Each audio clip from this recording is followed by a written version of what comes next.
Thank you, Miss Judith. You're welcome. Hello, Miss Kim. My Hey, Miss apologies. Judith. It's okay. It happens. It's Sunday and it's a very cold Sunday. It's Sunday and it's a cold Sunday with a lot of different things going on at the same time. Yeah. Yeah, but it's So okay. we're live. Yeah. Thank you for joining us. We're live. And oh, this is nice. I see Miss Paula has joined us as well. Hey, Miss Paula. Yeah, but you can see my screen. Something is wrong with my camera. Like, It's okay because we can see you. And she's frozen.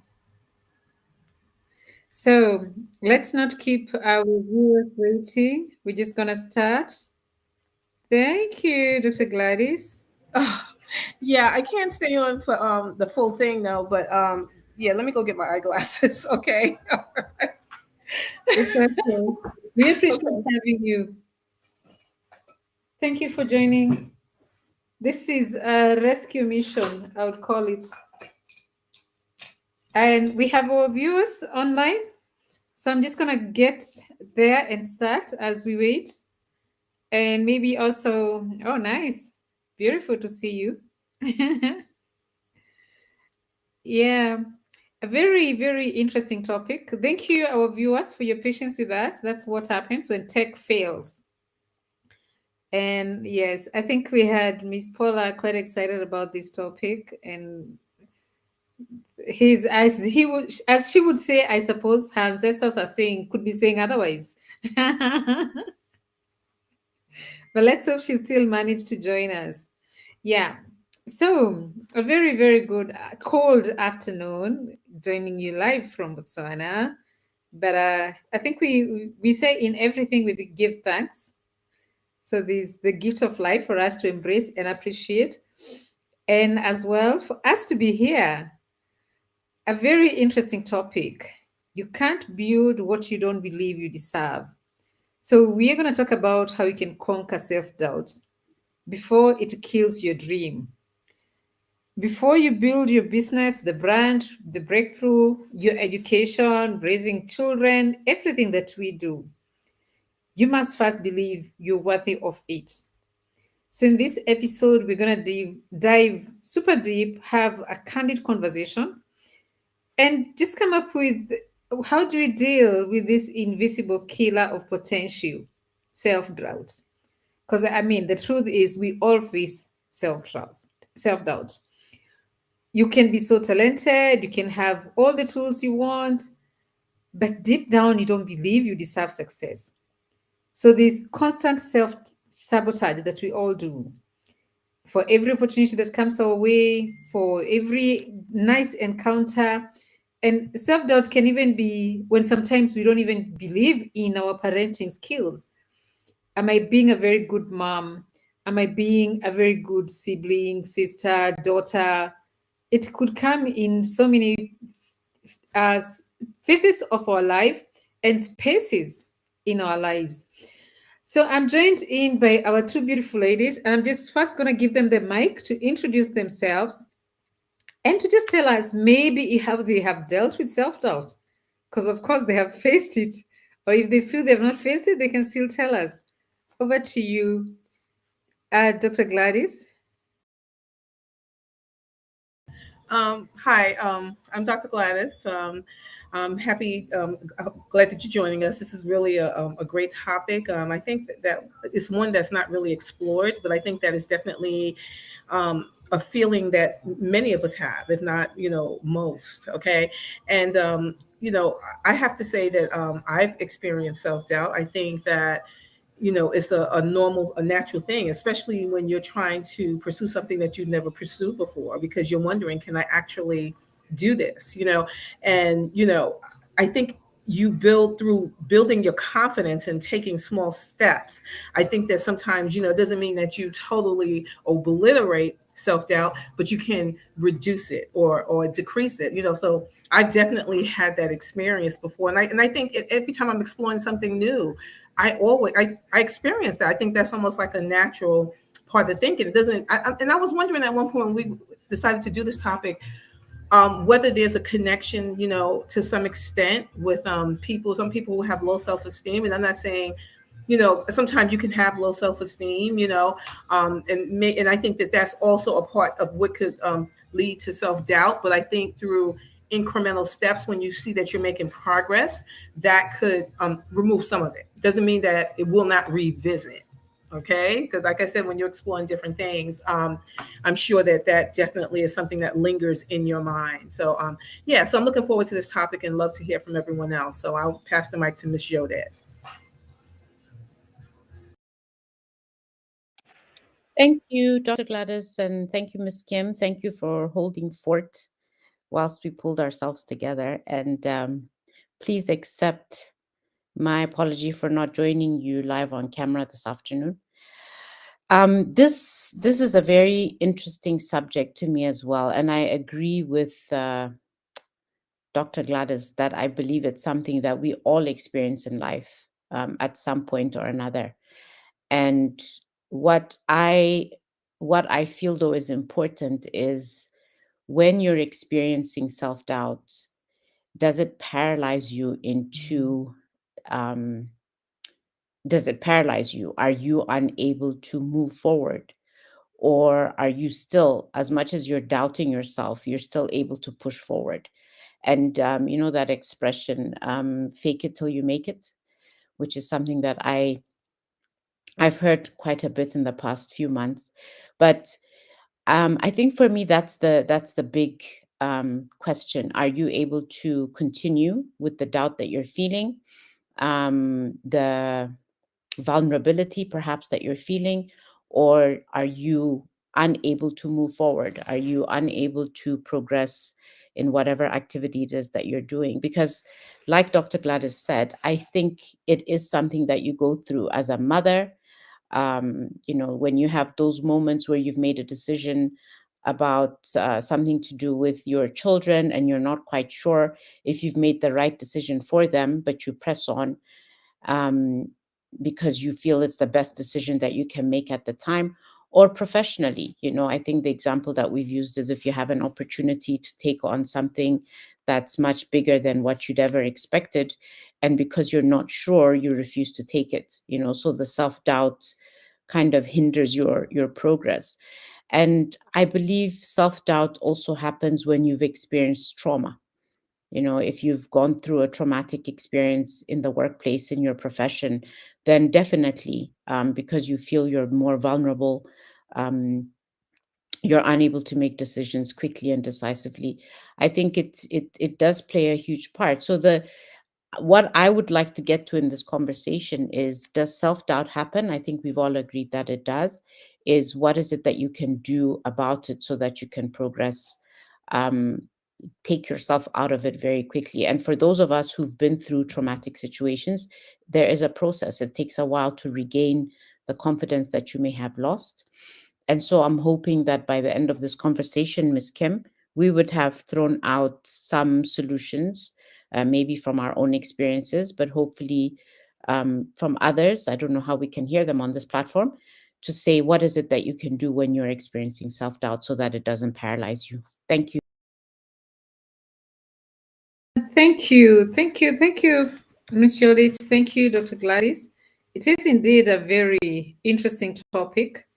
And I think somehow, because of the world we live in, or things that we encounter, or sometimes society expectations, we've been, I think a lot of us have been conditioned to think that self-doubt is a bad thing. So we hide behind self-doubt. We think it's a sign of weakness to say, I'm scared, I don't know what to do, I don't believe in this, I'm lost, I'm confused, and I need help. Yet when I think about it, I think self-doubt is not a very bad thing. If Because it's something that we encounter every day, but if we work on it, let me add Miss Paula. Finally, Miss Paula. You're welcome, Queen. No. Hi, everyone. Blessed day to everyone. Listen, my computer just crashed. Black screen, nothing. So, hey, I've lost everything. So, I'm on my phone attempting to catch up and take my rightful place and take responsibility. How's everyone doing today? See you, Miss Paula. Hi, Sister Yodit. Hey, Dr. Gladys, my favorite people in the world. How are you all doing? We're very good, thank you. We were just talking to the ancestors, telling them to fix your technology, and I think they Yeah, listened. yeah, but my computer's been giving trouble, so it's been a little difficult, but it's okay. I'm here, all is well, and we'll just keep on keeping on. Yeah. So we've just started the session, and we've started with where we're sharing at our testimonials, things that what we think we've encountered with self-doubt. But again, we have Miss Judith, who is very keen on solutions. I think we've all agreed. I think we all get tired of discussing problems. So we want to all to have that conversation on. But I know you prepared very well for this topic, and I know you're very deep. So let me just pass the mic to you. Well, thank you, Miss Kim. Thank you, the audience, for your patience. As much as we love technology, it's not foolproof, and it is what it is. So the topic today, self-doubt. Yeah, I think we all experience self doubts in different way, whether it's individually or even as a business, a team, a company. It shows up. I had a circumstance when I was in my early 20s. I was invited to join a marketing firm as the manager for the marketing firm, and I didn't have the experience. I love marketing, but I did not feel comfortable that I had enough experience to take on that level of responsibility. Despite the fact that the owner of the company was actually said to me, we got your back. You learn on the fly. You learn to do by doing. And I didn't take advantage of it. That's one of the things that I think if I had to do it all over again, I would have taken advantage. They were paying good money too, but I was just starting out and, in my professional experience. And I just felt like I'm a perfectionist. So if I feel like I can't do it, or I don't have the skill sets and the capabilities, I'll just leave it alone. That's how I used to feel. Now I feel like, shoot, what do you have to learn by just jumping in there? Just so what if you fail? You learn from failing. You learn from your failures. So that's my thing. I've changed quite a bit from those days. I'm also, I guess people would say I'm kind of a radical because I'm one of these people who would jump off the cliff with no parachute. I'm not afraid anymore. It's like something happens when you jump your 50s. Some of us just don't, we lose that fear. So I don't have that doubt anymore. If it's something that I'm doubtful about, I go to spirit. And if it's something that I feel, I actually analyze myself, right? It's what am I afraid of? What's the worst thing that can happen if I try? Like, am I going to drop dead? Is the world going to stop? Most of the time, it's no. And so I think, I'll just try. And if I fail, well, that's it. So, for those of us who are struggling with self doubt, it shows up in different ways and it's silent. It's usually in the background. We get so comfortable with our fears that we don't realize that they're running our lives. I'll stop there. Miss Kim, I know, Sister Yodit, I know you've got some questions. Just direct to me because I can go on and on about this self doubt thing. I've been working on it for years. Thank you. Can you All hear right. me? Yes, we can hear you. It's very clear. We can hear you pretty Okay. well. So I think Okay. mine will not even be a question unless Miss Judith, you have a question. I'll go after you, Miss Kim. Okay. So mine is, I think it's not even a question, it's a contribution and more of a concern on when you think about it, the society expectations. And I really like it when we have world leaders that we respect. My goodness, I can't run away from politics. Anyway, it's part of our life. I think I very much resonated with this time. I actually think it's recently when former President Barack Obama, well, US, they say there's no former, President Barack Obama said that we just look like we've got it all figured out. We don't. We're struggling just like you do. So here's the thing with the society expectations, we've been cushioned or we've been raised or conditioned not to show our flaws. I love this phrase that says, my scars are my trophies, and I should nurse them and oil them. So the same thing, I would look at making self-doubt my friend. Like I go like, are you scared, little child? Come, let's talk about it. Let's sit here and try to understand. Let's have a conversation. What are you so scared of? Because at the same time, especially in business, if your dreams don't scare you, you're not dreaming big enough. So I think self doubt is so much part of our lives. And every other time, there'll be that little voice that comes and tells you, are you really sure you can do this? I've had an investor in town who is talking of mind blowing things. That the little me is just being like, dude, what are you talking about? I just want to get by.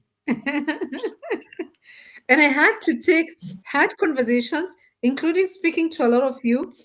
And sometimes I get to I feel like, especially sometimes back when my business really went belly up, I was so conflicted I could not make even the tiniest decision. Have you ever gone to a point in your life that you even want to consult? Do you think I look good in this dress? Can I wear this lipstick? Is this hair okay? And that's not the issue, you. But it's a big part just owning it, just going like confronting it and agreeing. I am going through it. I am in the deep of it.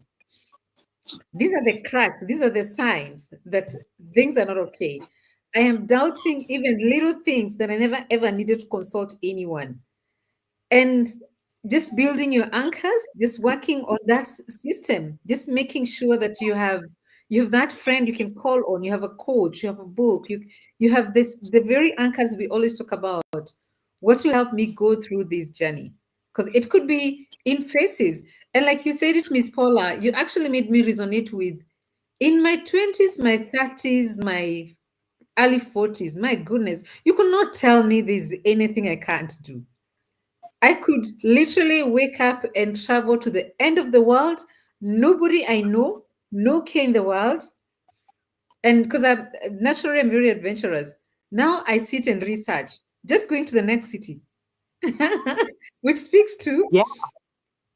like there's a phase in life that then you're doubting, you're very calculative, you're very scared. Then I think as we get into our late 50s or 60s, then we become like how what we see with our what we used to see maybe with our mummies, like, so what? If it's to be, it's gonna be.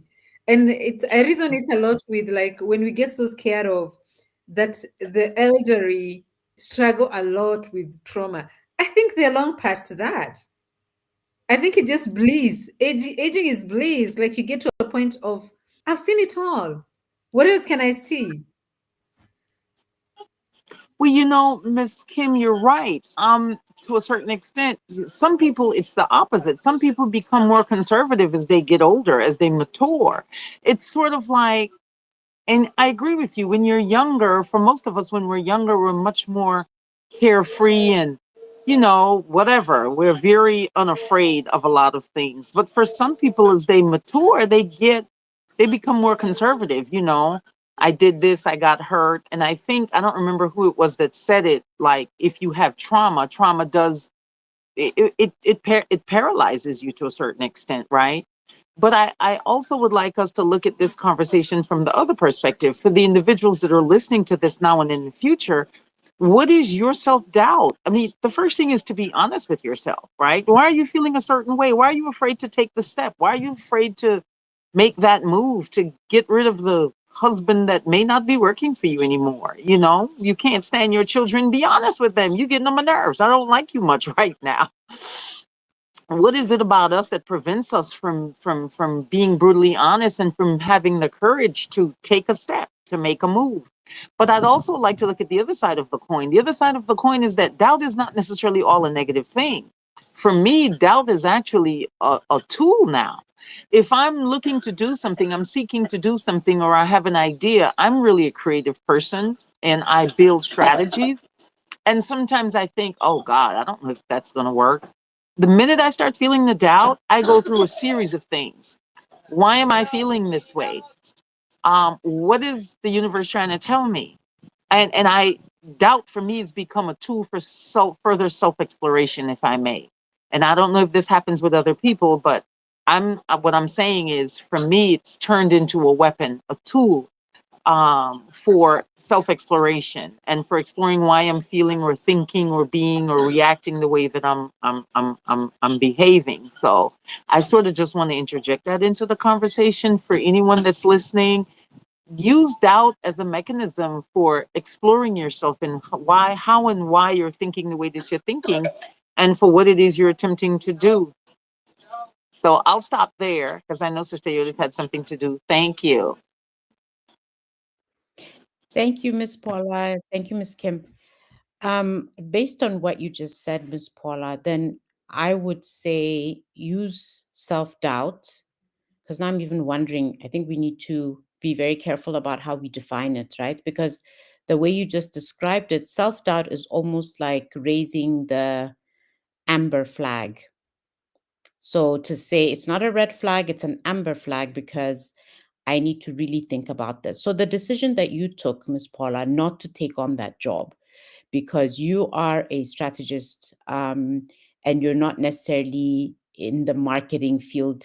You've dabbled in it here and there, but you didn't feel strong enough to take it. And I think that decision, of course, yes, you doubted, but it was also, I'm assuming now, or trying to present it from a different perspective, is that you felt, no, this is not my thing because I'm not really strong at it. So taking it the position may have compromised you, and the perfectionist that you are in terms of what you like to deliver.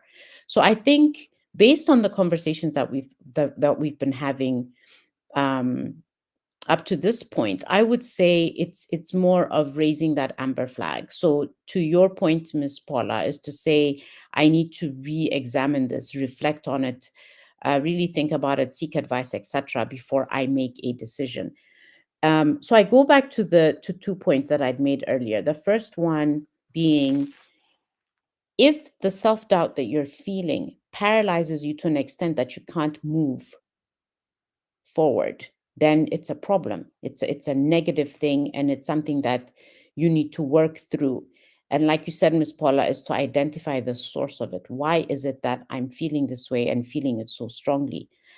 If you've experienced trauma, and especially professionally, if you've gone through an experience that has really knocked the confidence out of you, including the wind out of you, and you have taken a huge backstep because of what you've experienced, self-doubt will feature almost on a daily, every moment, because you keep wondering, oh, there must be something wrong. Why I went through this experience that's been so negative and has taken me back professionally, several steps. Then self doubt becomes that thing that you now have to work yourself through. So, Miss Kim, to your point about, getting to the point where you're asking for advice about every single little thing, I think stems from a traumatic experience that you had. And you've spoken about this several times. And so you build your way out of that. So the question is, and my worry is for people who are within a working environment, who are experiencing self doubt on a daily. I'm introducing something different, Miss Paula, for you and Dr. Gladys and Miss Kim also to um, to consider, is self doubt that comes as a result of professional bullying, where there is a person or a few people who are consistently and continuously bullying you, and you slowly begin to lose your confidence, even the confidence in the work that you're good at. And I've seen this happening in a professional environment. So, what is it that we do when that kind of self doubt emerges? Because it happens over time. So and it does to a certain extent paralyze you. But if we could maybe, I don't know, from your experience or just from having experienced other people that you've seen going through this, what is it that you do when you're going through something like this? where your self doubt is really, when you examine it, a result of bullying that's happening in the workplace or things you're experiencing in the workplace. Thanks.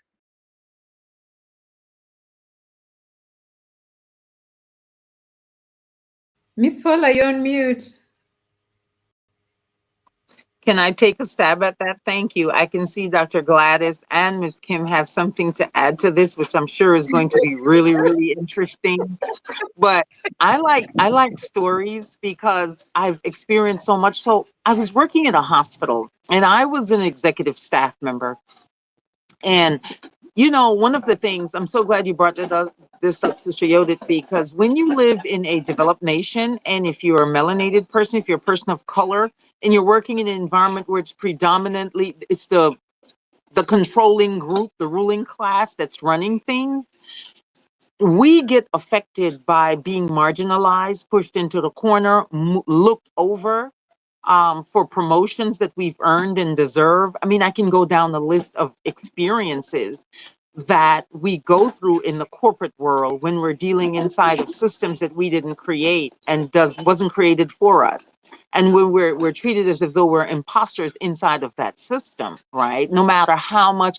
I remember Dr. Gladys said one time when she had that experience that she worked hard. She came in early, she was on time, she took responsibility, and still she was targeted. Well, for a lot of us, especially women, and I'm not trying to take anything away from the black men in corporate America. I can imagine what they go through, but I can only speak from my vantage point. For women, it really it saps the life out of you. If you allow it, it'll break you down. It can really create mental and emotional imbalance, to be under attack when you're doing the best that you can do in an environment that you only want to contribute, is really destabilizing to the human spirit.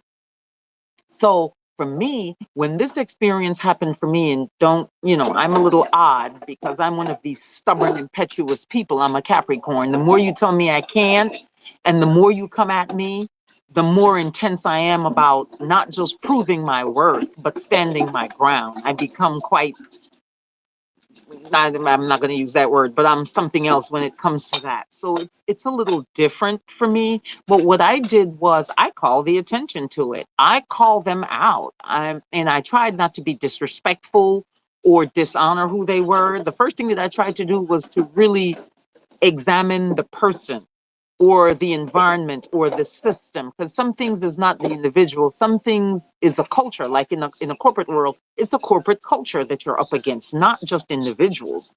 And so for me, I pushed back by being open and transparent and called people on the rug with it.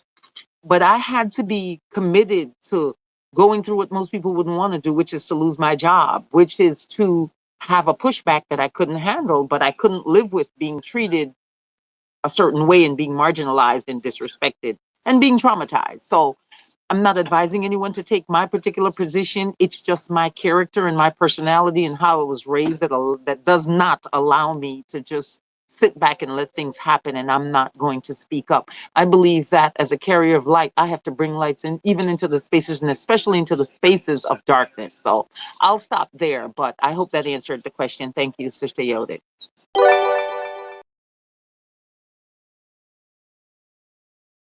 Gladys, over to you. Yeah, I would like to speak because I've been in a professional environment. I actually experienced that. When I was targeted, my skill set was questioned, and actually, at that time I was also ordering supplies and everything for labs, and I really think, when I was called out about something that it didn't appear was correct, I did my research. I said, even though I thought it was odd, let me just say immediately I thought it was odd, but I said, well, I don't want just to assume that I'm right. Let me do my research. So I actually called the vendor, and I also looked online, and I was actually correct. But I think that the issue, see, when you have a situation where you have a lack of representation in a specific field. See, I was a little bit more seasoned. I say that in the sense that I had a little bit more experience. I was older. Okay, so the self doubt didn't seep in the way it would if it was a person who was younger,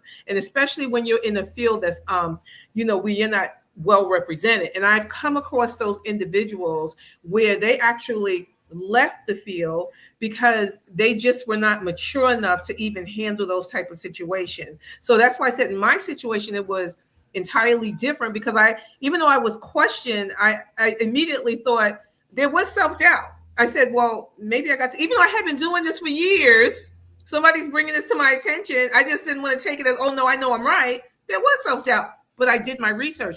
But that's not what younger people do. They immediately think they're wrong because they don't have that robust foundation. And so they're going to be quick to say, okay, I don't know what I'm doing, you know, and I see it all the time. And I really think that in my case, it was because I was more seasoned.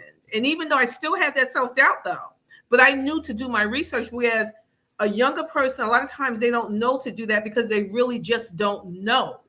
So that's where age and maturity becomes a factor, because when you know what you're doing, you still may, somebody can introduce that self-doubt to you, but you have the wherewithal to go ahead and do your research. And that's actually how I handled it. So this individual was trying to instill this doubt in my skill set. But I, like I said, I was just, older, and I already knew, I had been doing this for a long time, but I would always go back and then, double check, because maybe I was doing something incorrectly all these years. Those things can happen. You know what I mean? But at least I did do that. I went back and I did my research, and but those things happen. But it's just unfortunate when it happens in a realm where there's a lack of representation, because those people, when they're young, they just don't know. And I've seen it numerous times. I actually see it in my classroom as well. Let's say we're doing an experiment, doing lab or something like that. And students are, a lot of them who have never had the experience, they're afraid to even attempt to do it. And that's because they're doubting themselves. And then I explained to them, this is where you're supposed to make those errors. It's okay. Somebody breaks a beaker, or they get nervous, and I'm like, it's okay. As a matter of fact, your student, you paid for that. So I try to ease their fear and their self-doubt. But I encounter that a lot of times. That's because of the field that I teach, and that's in science. And so you're going to have that a lot, especially when there's a lot of people who are just not, especially people like you mentioned, Ms. Cole, that are melanated.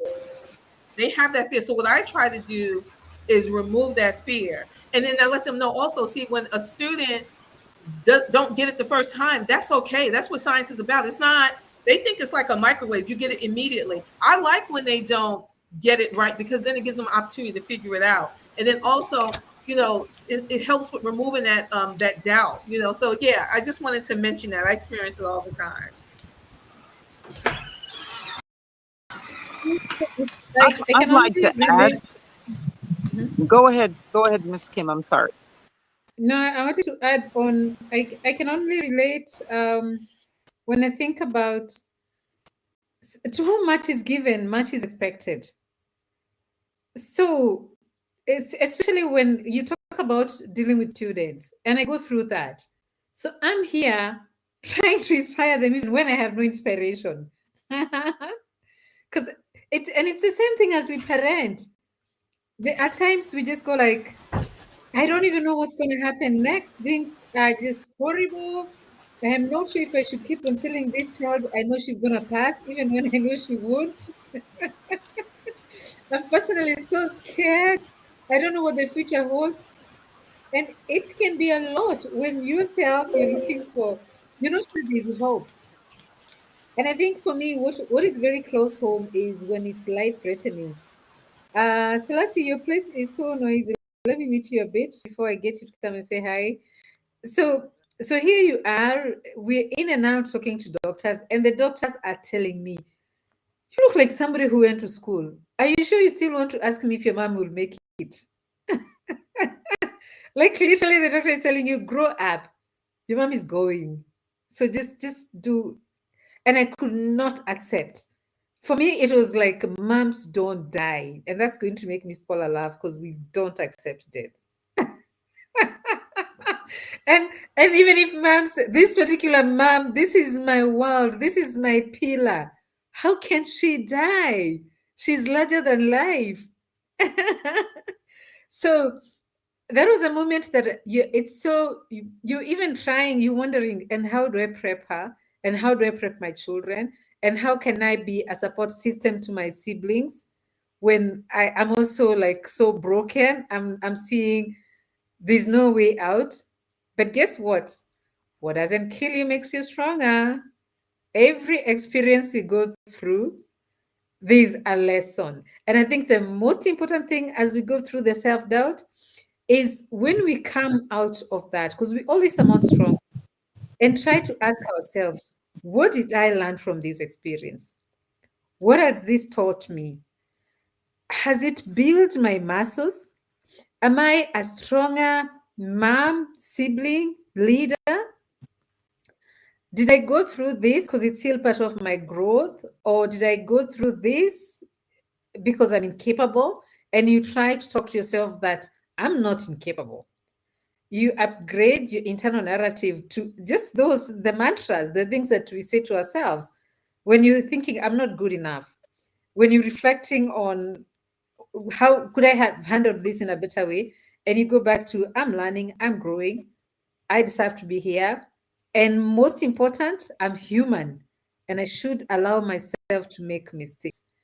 I think the big lesson recently, I had 2 weeks ago, I had a nasty experience. And what that nasty experience taught me was, come on, girl, you still need to work on your emotional intelligence. Because there are moments that life tries you so hard, and you go like, was I just about to lose it? Where am I losing it? How do I work on emotional intelligence that I can go through so much and still stay cool?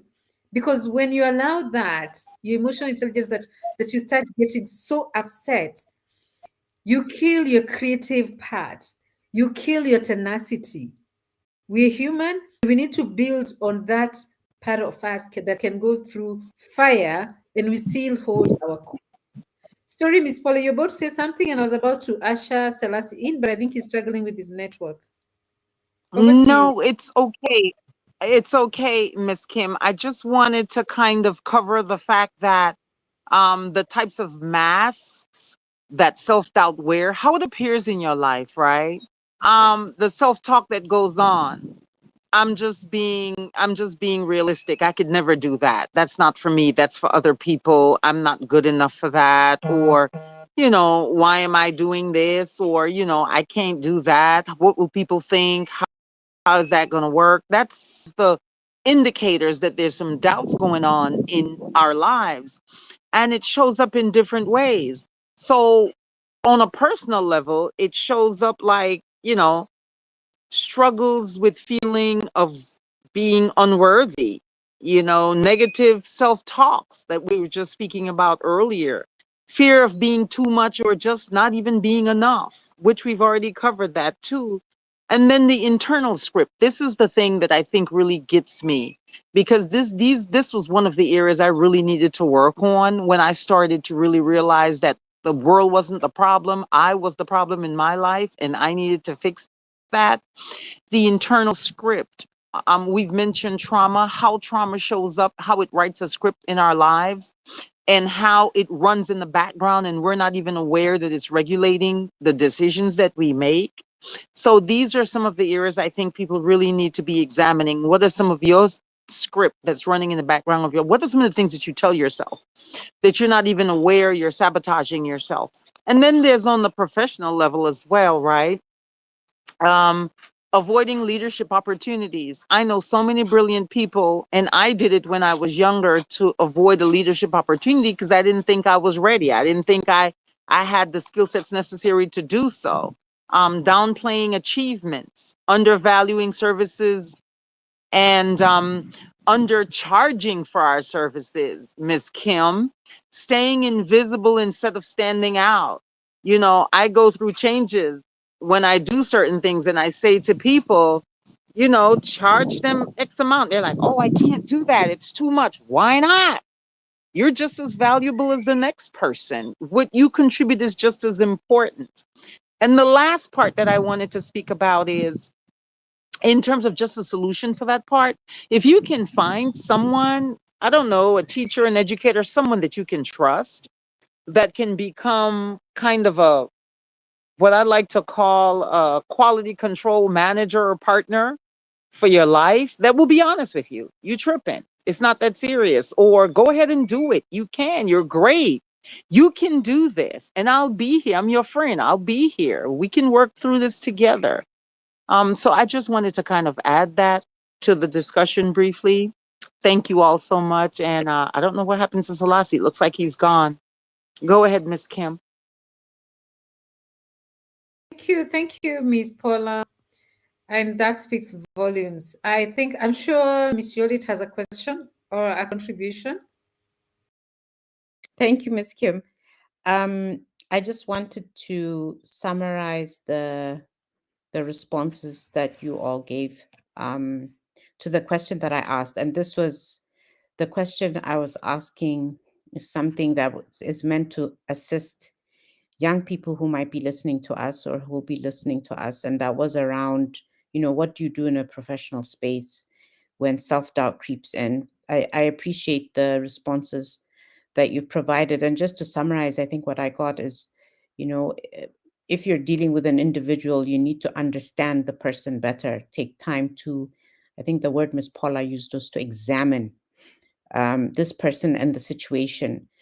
Dr. Gladys spoke about doing the research and the importance of understanding everything about that situation, educating yourself better, and then finding a way to let this person know.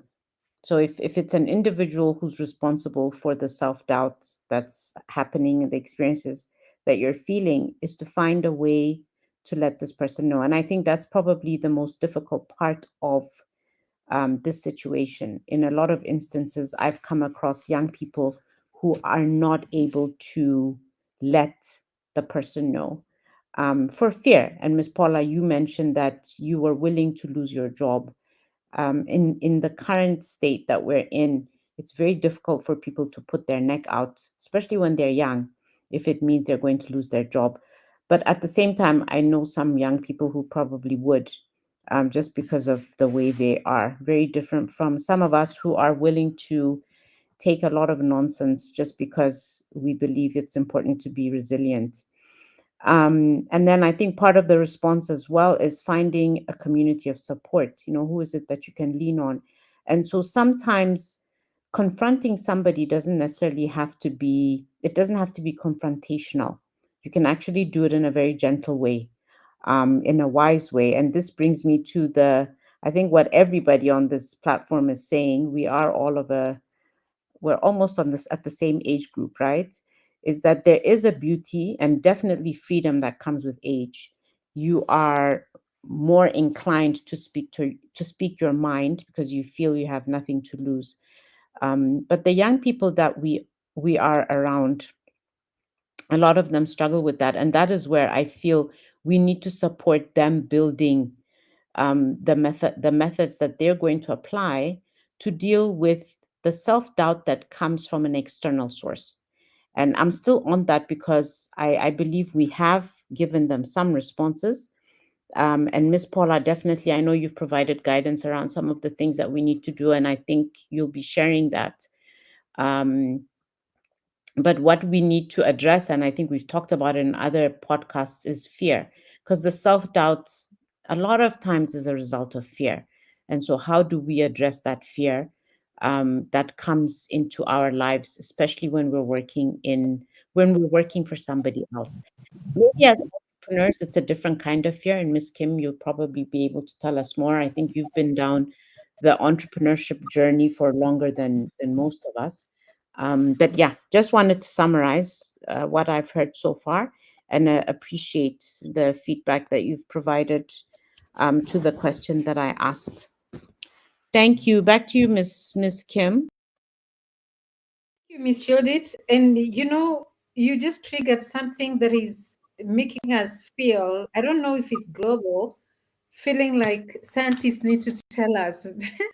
Dr. Gladys, I usually, when I mention scientists, I usually assume you studied every aspect of science. You're a world-renowned scientist, so you should tell us. As much as I think there's the age gap where you find that even your children thinks they do. We're braver than our parents were, as much as at some point we go like, yeah, but our parents even went to fight. They went to the bush. They went to like literally in Africa, our parents went to fight colonialism. Some of them were in the bush with the guns and stuff like that. They were that brave. So right now we're witnessing something that is quite weird. The bravery we see with the Gen Zs, as we call them. We actually have a slogan that they say they have taught us that the fear is gone. And sometimes back to trying to answer Miss Yodit, sometimes I think it's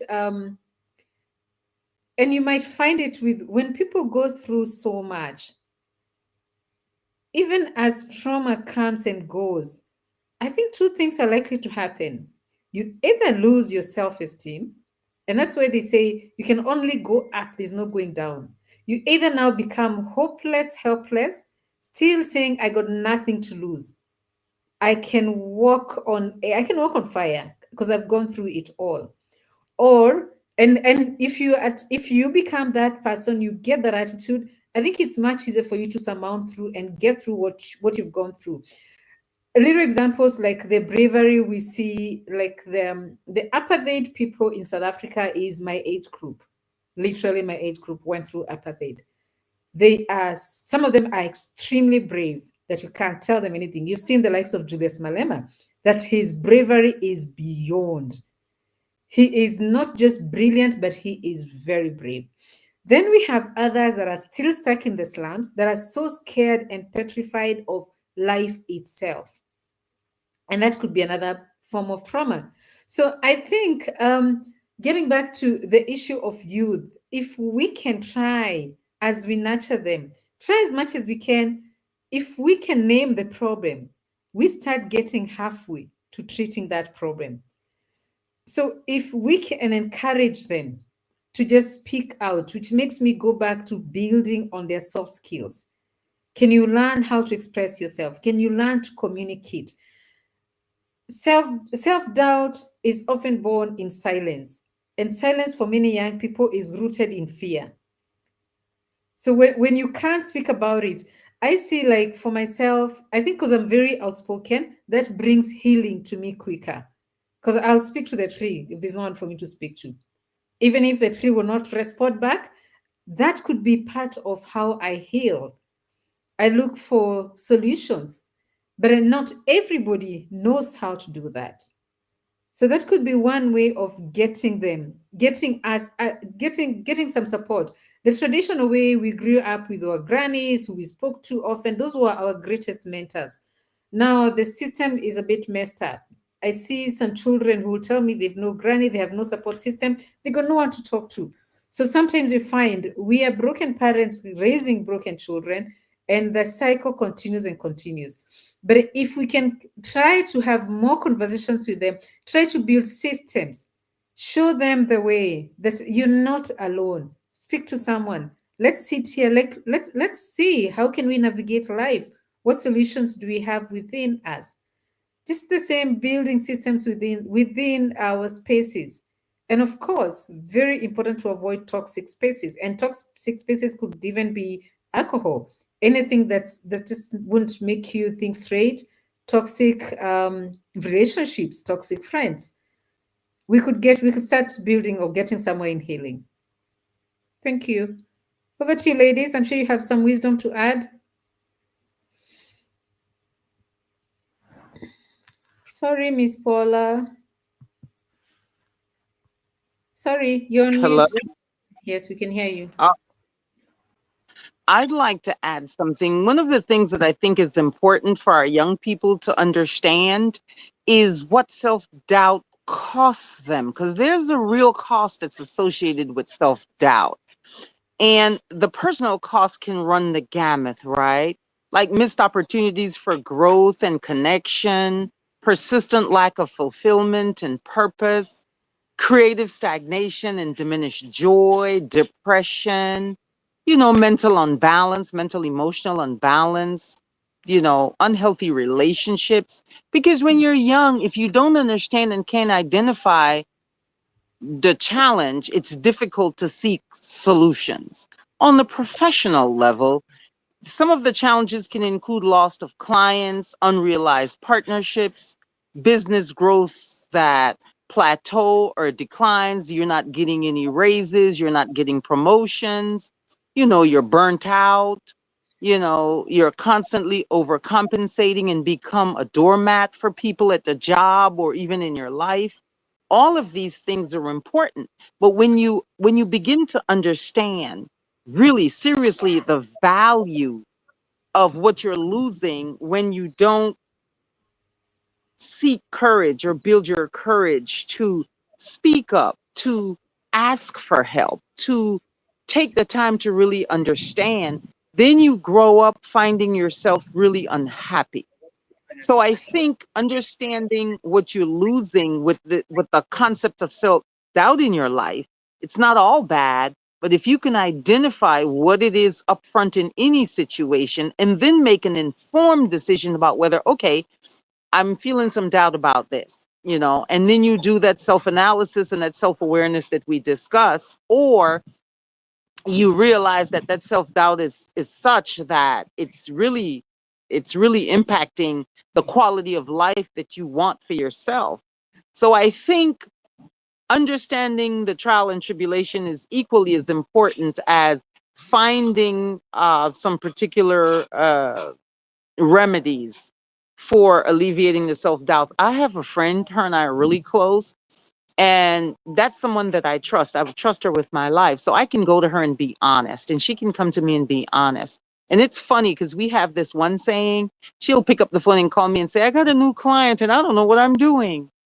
And I say, yeah, okay. What else is new? One foot in front of the other. What's the expectation?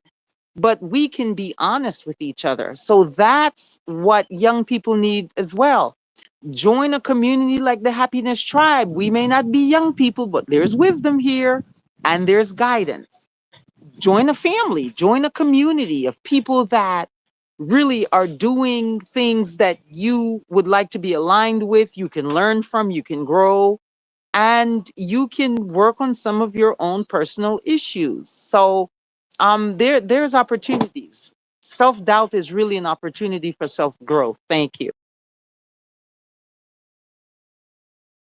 I love that. It's an opportunity for self growth. Sorry, Miss Kim, if I could just jump in here. I love that advice that you've just provided, Miss Paula. And I think one of the things that young people must also do is to find a mentor. It always helps to have somebody that you can bounce your challenges, your ideas, etc., off of, somebody that you can run to in a moment to help guide you through the process. A lot of times, well, I don't know if it's something to do with our age group, but I know that, some of us feel, no, I can do this on my own. And we don't bother to find that mentor. I think the more I think back on my professional experience, the more I realized that there were moments where I could have come up a lot stronger if I had a mentor and not somebody, you can have a lot of people who guide and advise you, people you run to, but somebody who is a mentor, somebody who from the very beginning, you have an understanding of what it is that you're trying to achieve. And here I'm talking professional growth. I think somebody like that would be able to help you through some of these challenges, and indeed show you that the self doubt that you're feeling is an opportunity for you to grow and become stronger. So thank you for that, Ms. Paula. And just to reiterate, yes, join the Happiness Tribe. We're a bunch of people who are so concerned and very deliberate about happiness and the fact that we want to make it a thing. We don't want to just hope to find it. We want to make it a thing, something that we are going to achieve, and not just in the long run, that we achieve every single day that we live. So thank you. Back to Miss Kim, Dr. Oh, can I? Yeah, I would like to say something. I also think, you have to be very careful, who you surround yourself with, because they can also create self doubt within you as well. I've had situations professionally, where I've had individuals who made me doubt that I would when I was bringing something new to the table. And I'm gonna be honest with you, there's a lot of self doubt in society today because we're in this new era, this technology era. So people are doubting whether they can actually do the technology. So we're living in that era right now where it's a lot of it. But I do want to say there were things like, I've mentioned in past podcasts where, I brought something, where I was first questioned by someone, one of my colleagues, because they felt like, oh, this is just something that's in the news. And now that's all you really hear of. You're hearing a lot about this now, this CRISPR, and and it was something I brought to the forefront. And at first they were trying to say, oh, that's just because, that's something that's just being sensationalized right now. When now it's actually in existence. So let's say if I had said, well, I'm getting this negative feedback about this, maybe I shouldn't try this, but I went ahead and kept going. So I'm just saying, so you have to be careful who you're around as well. And you have to, but like I said, that also comes with age. Okay. If I was younger, I could have taken that idea and just tossed it, but instead I was steadfast and I stuck with it. So I think that's very important. So when you're looking for, be careful of, the people that you surround yourself with. I really think that that's really a factor. I even had that, with a former superior where I was talking about doing innovative work, and she was telling me she wanted to give me a syllabus from someone that the syllabus was probably like 20 years old. Okay, there's no way you can move forward with somebody's old syllabus. That we weren't even talking about technology in that syllabus. You understand what I'm saying? So you have to be very careful about who you get, because you want people who are going to uplift you and support you, not try to sabotage you or put down, innovative ideas. So I just wanted to bring that to your attention. So that's something that I have experienced. You know, Gladys, you just got me thinking. It's which comes with maybe age, maybe wisdom. When we try to choose our words wisely, don't be in the business of breaking people, build them. And that goes to even when, like in my case, sometimes I'll come across some people within our organization that truly we are not aligned. Doesn't mean they're not aligned for other organizations. Doesn't mean they're not so gifted in something else. And it's not your job to tear down people, because when you think about it, as we talk a little bit about the trauma, why we get there with self-doubt, it has a lot to do with that teacher that told you you can't be anything, you are good for nothing, with that sibling that shouted at you, with that mom or that dad that beat you up every time you failed. I think for the longest time I had a trauma with exams, because and it's just the system, how the system is built growing up. There's no room for failure, and I'm not alone. To date, we have so many children that actually kill themselves after exam, literally. Because I mean, where do you fit in if you can't do your exam? And I think we've listened to so many celebrities who talk about that one teacher that said, you keep watching TV, you can never be on TV. I think Steve Harvey keeps saying how his teacher told me he was stammering, and the teacher said, you can't make anything out of life, you can't act, you can't speak. So the teacher laughed when he said he wants one day to be on TV. Now he says that teacher's birthday, every birthday he bought the teacher a television set. That maybe your other TV is not working. I want you to watch me on TV.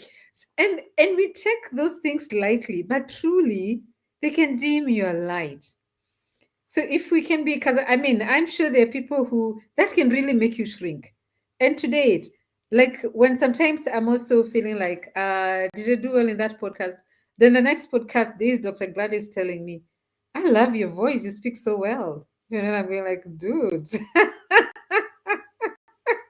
The other day, Miss Jody told me, you're such a good storyteller.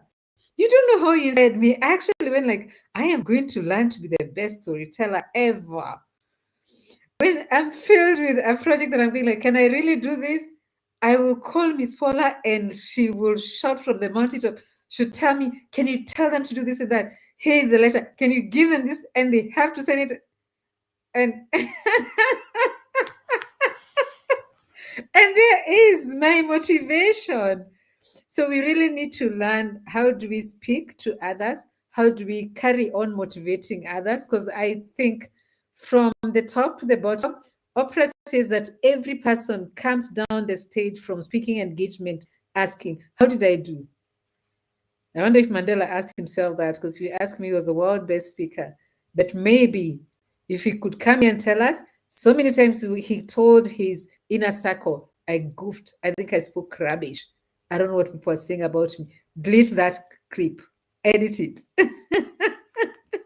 So these are moments that will always come in life. I think what we need to really learn is, let's be cautious. Let's lead with wisdom. Let's look at this as a God-given gift that we're here, we're able to have these conversations. When we notice that signal immediately from someone, let's inspire them, give some positivity, speak up, just tell them you're doing great, you can do this, you got this. That speaks volumes to everyone. Thank you. I'm sure, and looks like I've gone blank. Am I blank? You're frozen. No, You're you're frozen. frozen, but we can hear you. I didn't freeze with my face facing my mouth facing west and my eyes east. No, you're good. Don't No, feel bad, Miss Kim. We all have that.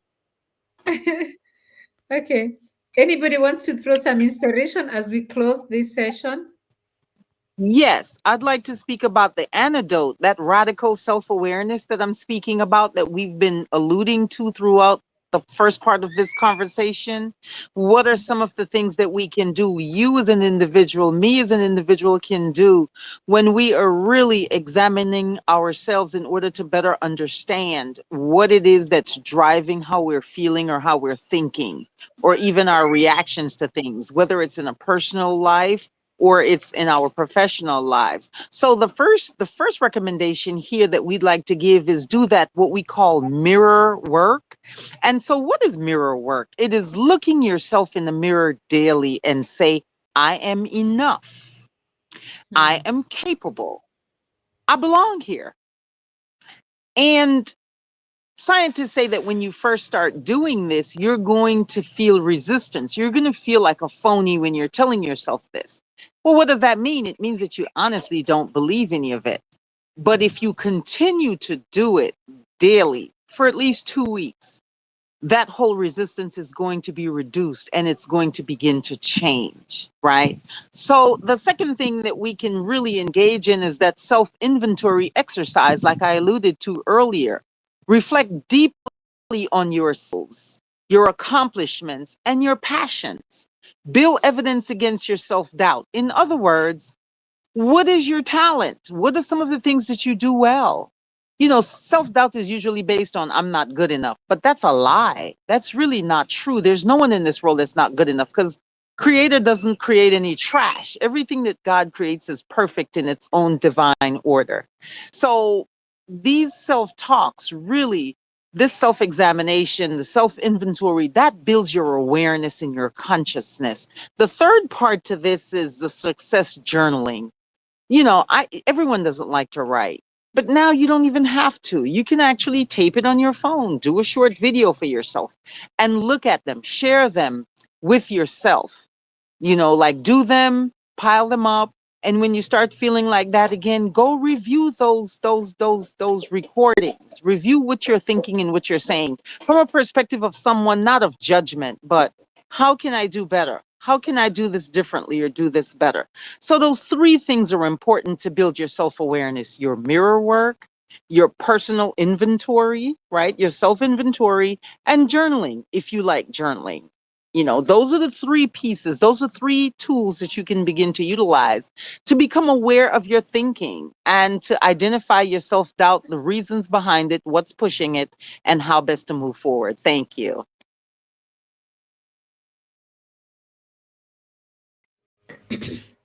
Thank you, Miss You, Paula. you can, I'm yes, still thank you. here. I can't see myself. Dr. Gladys or Miss Yodish, would you like to contribute to that? Sure, I'll contribute.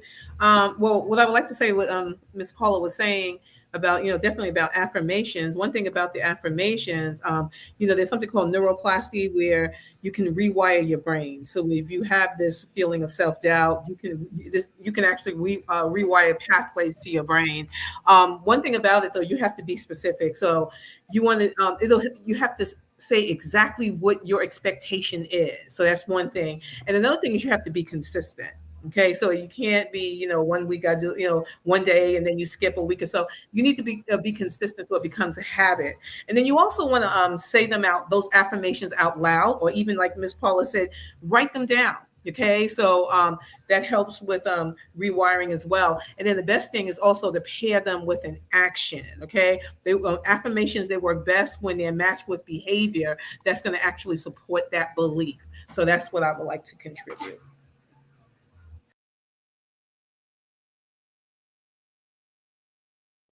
Resonate with that. I have my own affirmation, which is very weird. You know how you just develop a habit, something that you always do or say when when you're scared, when you're frustrated, when you're not sure things will work well. And then I also have what I tell myself, because at some point, I think I've told you ladies, I lost my self esteem and I realized I could go for so long without looking at myself in the mirror. When I thought I'm not beautiful anymore, I don't look nice, I don't matter. And I think that's very, very sensitive. When we can't love ourselves, how are we going to give what we don't even have? And it's so important that we make sure we're not running on fumes. For me, for the longest time, I could never show up without looking prim and proper. So for me to lose that and start thinking it's okay for me not to be, I don't care how I look. So that is eating up onto you. Then I started this thing of I could make a vision board. Like for me, my birthday, it's like a starting my beginning of my new year, and I usually work on a vision board. And guess what? Last, my 2024 vision board came to fruition. So these things do work. Literally, what I asked God for, it happened. There are a few things that are not yet there, which then I set them to maybe I didn't believe hard enough or I didn't work on some things because a vision board won't work alone. You got to do the job. But I think it starts from there. You visualize it, you put it on your laptop screen or in your phone, you look at it every day, even when you're, oh, I should share with you guys my screen. I'll do a screenshot for you guys to see my phone because I trust you, you wouldn't make fun of me. It actually has my dream life. So, so when Yeah. I'm thinking like the world is here, I can literally feel the weight of the world on my shoulders. And I look at that accidentally, like, I mean, it's my phone that I use every minute. That centers me. That brings me back home. Like, no, we can do this. We got this. Things are gonna be better. I don't know why I froze and froze. Am I still frozen? We can't even see you now, Miss Kim. You're completely gone. We can hear you quite clearly, but there's no image, nothing. Oh dear. It's the I think it's a network. Okay, Miss Yodis, would you like to contribute? And then today you can all be given a nice little break. If there's nothing else to share, we can close. Thanks, Miss Kim. I you all have said and provided such wonderful guidance and advice that I don't think I can add anything much more except to say that, and maybe it's just reiterating what somebody else has already said, is that we really have to learn to be kind. Oh, you're back, Miss Kim. Now we can see you. That we have to learn to be kind to ourselves. We need to stop beating ourselves up so much and give ourselves some grace, just like we give others grace. We are important. Um, and then the last thing that I'd like to say is that, and I believe we spoke about this the last podcast, is that if we approach life with optimism and with hope and with faith that things will actually work out better, then, and we believe it and we put in the work that is necessary, life will in fact be better. So I find remaining optimistic every day, making sure that I believe and have faith that things will get better, helps me. And yeah, I think those are the two things that I'd like to finish off with, and to thank folks who made the time to join us today, and hoping that we'll see them again next week for another fantastic episode with the Happiness Tribe. Thank you, Miss Kim, Miss Paula, and Dr. Gladys, for all your wonderful contributions. It's been a great podcast. Thank you. Hey, may I? I'd like to present a 7-day self-belief challenge. Is anyone in? We're here. Anyone in with the 7-day self-belief challenge? Mm-hmm. Okay, so here's what I'd like to do. I'd like everyone that's listening to this, and for the team, if you all are in, for us to take the next 7 days and to do the first 2 minutes of mirror work, right? 2 minutes each day for the next 7 days of mirror work. And on top of that, we'd be writing down 3 daily wins, 3 wins that we've had during the day. The second thing is going to be journal prompt. What would I do today if I fully believed in myself? Right. I'm going to take these and drop these in the chat. Community support. I'll put it on LinkedIn. Share your journey using the hashtag Happiness Tribe podcast. So please, the audience, if you're seeing this now or later, even if you're not seeing this today, whenever you get to see this video, can you please engage in the 7-day self-belief challenge and see what happens at the end of 7 days? I'd like us to discuss this for 5 minutes next Sunday prior to when we actually start our next podcast to kind of discover if we're all in.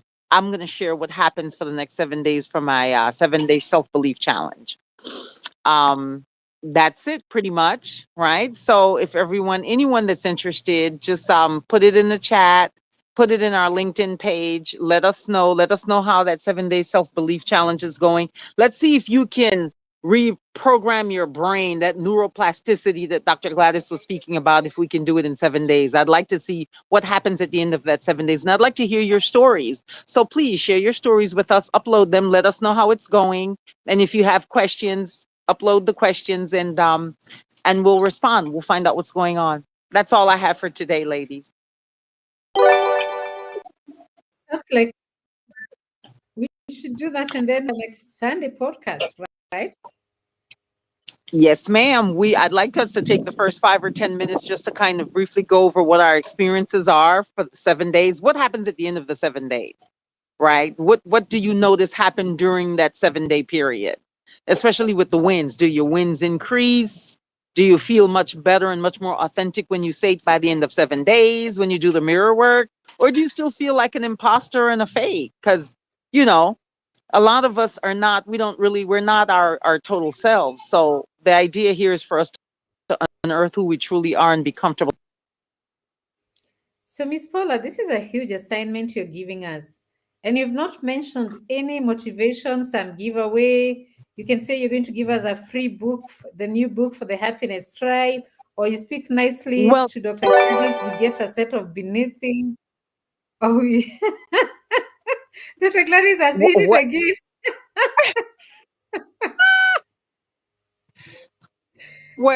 I'm still frustrated because I still can't get my beneathies from anyway.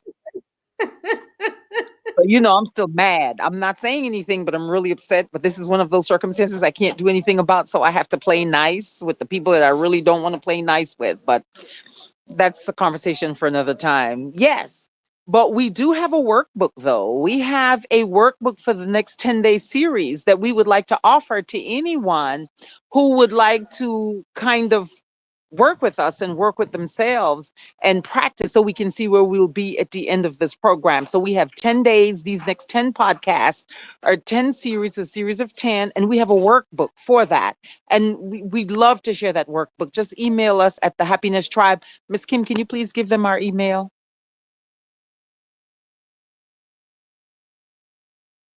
Miss Kim, I don't know if you can hear me.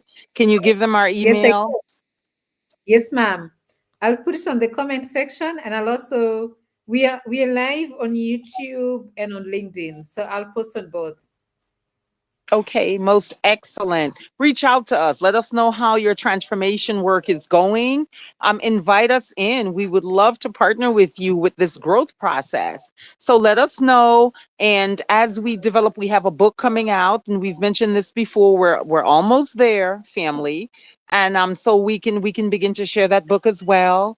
Dr. Gladys has a Beneath These line, an undergarment for women.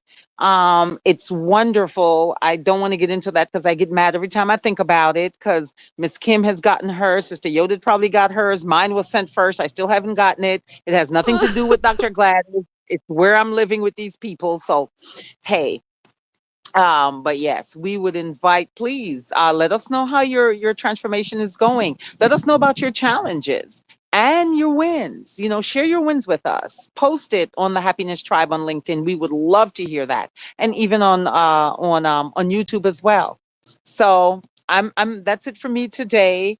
My mom is not feeling good, so I'll be jumping off now to go look after my patient. But know that our love, our appreciation, our support is always here for you all. Please reach out to us. Don't be a stranger, and visit our podcast every Sunday, same time. It's 9 a.m. my time, Belize time. I'm not sure what it is in Botswana. It's what, 2 p.m., 3 p.m.? So reach out. Don't be a stranger. Share your experiences with us. Help us learn from your experiences as well. Thank you all so much. Please have a most magnificent week. Thank you, ma'am. Yes. Dr. Gladys, your closing remarks? Oh no, I just want to say, thank everyone for joining this particular podcast. I hope you can join future podcasts. We're coming up on our 100th podcast. Okay, and I just hope everyone have a great day. That's all I have to say.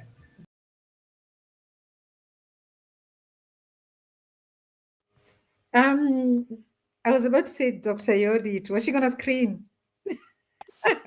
No, I'll receive it, even though I don't think I have energy to pursue a PhD, Miss Kim. Maybe another master's. I no, I don't have anything else to say. Just to say, enjoy the rest of the day for those of you who are joining us from the other side of the world, and for those of us here in on the continent, have a wonderful evening. Take care. Thank you, ladies. So much, ladies. This has been great, quite refreshing. What is so interesting about these sessions? It's also our personal healing journey. Because sometimes we unpack things that we thought we're done with. Sometimes we are in pain, or we embrace them and go like, oh yeah, I remember you're here, you're still struggling with this and that. We're gonna deal with it. So I think what I'd love to do is encourage those our listeners, people out there, somebody who is struggling. We're back to something we did sometimes back, and then we got so busy, we went down on it, but we're back to doing it again. We're creating those support systems in the spirit of Ubuntu. We don't claim, did I freeze? Am I still there? You're still here. Oh, good. Okay, we don't claim to have all the answers. We simply say, come talk to us. Some people struggling with getting jobs, struggling with coming up with a strategy, struggling with sprucing your CV, sprucing your LinkedIn, something I enjoy doing. The team has, each one of us is gifted in their own different, in our own different ways, with different skill sets, talents, and we would be happy to assist. So please reach out to us. You can put on the comment section, or you can DM us on what you're struggling with. But don't suffer in silence. If you're quietly battling self doubt, please know this: you don't have to face it alone. Reach out to us or talk to someone else. Sometimes one honest conversation can change everything. So, and it doesn't have to be any of us. It could be in your neighborhood, a parent, someone you know. So let's not allow self-doubt to keep on driving in silence, or any other issue. I mean, life happens and it's gonna keep on happening. Let's embrace the spirit of Ubuntu and support each other. Thank you, ladies. It's been great having this session with you. And I would just want to wish you a lovely week. See you next Sunday, same place, same time. Goodbye. Bye. Thank you.